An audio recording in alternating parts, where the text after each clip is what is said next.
Welcome to Ugly Ducklings, where we talk about the unloved, the ugly, and controversial vehicles. Today, we're going to be talking about the Pontiac Fiero, North America's only mid-engine, two-passenger production car.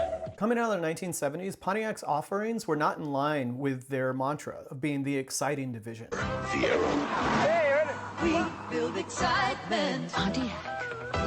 In 1978, Pontiac's Advanced Engineering Group wanted to change that by offering a compact, sporty two-seat car. There were two issues. Chevrolet didn't want anything inside of GM to compete with the Corvette, and GM needed more fuel-efficient vehicles to increase their average fuel economy. So the Fiero was pitched to the GM board as an economical commuter car and a two-seat coupe to save on weight and increase fuel efficiency. The GM board approved, but gave Pontiac a modest budget. Existing components from the GM line were used to make the Fiero a parts bin car. They took the front suspension and transaxle from the Chevy Citation and reversed it and used it as the rear suspension with minor modifications. They borrowed the Fiero's front suspension from the Chevrolet Chevette. Engine was a slow-revving, underpowered, heavy inline-four called the Iron Duke. All these components were less than ideal, but made the Fiero possible. Plastic was used for the body panels as the molds were cheaper than the tooling that was needed for steel body panels. Even though plastic at the time was flimsy, didn't fit well, and couldn't hold paint that well. Pontiac did innovate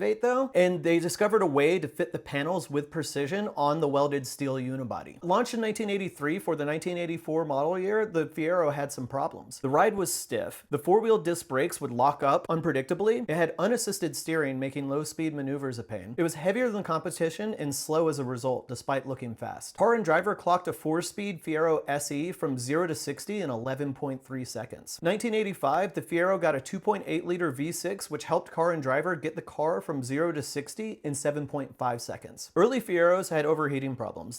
Burning Fiero.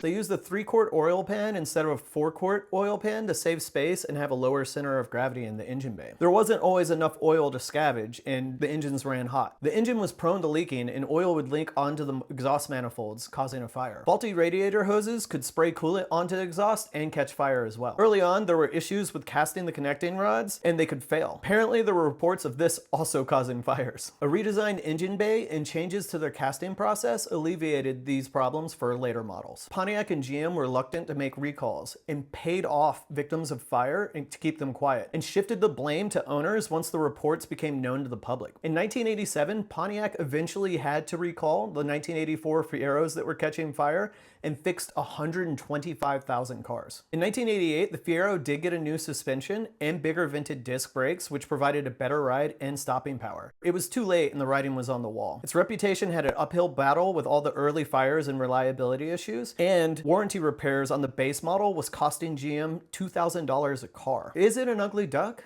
I say yes. It's not an ugly car. It's not unloved. Is it controversial? Yes. The early models caught fire in more ways than one. Pontiac sold it as an economy car to the upper management. This directly resulted in every compromise that was made on the Pontiac Fiero. The later GT cars with a revised suspension, brakes, and V6 are definitely the ones to get. The Iron Duke's performance didn't match the styling. What was their other option? Not build the car at all?